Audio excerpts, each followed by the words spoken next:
สบายดีข้าพเจ้าสมศักดิ์วรรณวงศ์ศรีมื้อนี้ข้าพเจ้าจะมา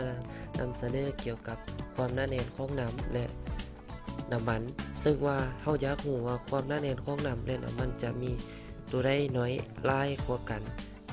เฮามีการทดลองเช่นว่าจะมีน้ำ1แก้วและน้ำมัน1แก้วซึ่งว่าเฮาโกหกน้ำมันใส่แก้วให้มันเท่าๆกัน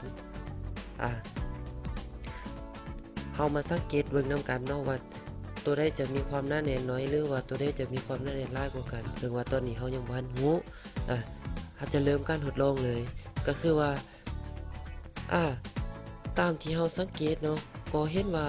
น้ำจะอยู่ลุ่มน้ำมันจะอยู่ถึงเพราะว่าน้ำมันมีความหนาแน่นน้อยกว่าน้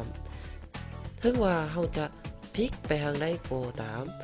น้ำก็จะลงไปอยู่ลุ่มและน้ำมันก็จะขึ้นมาอยู่ถึง ซึ่งว่าจะบ่มีจักเทื่อที่จะน้ำมัน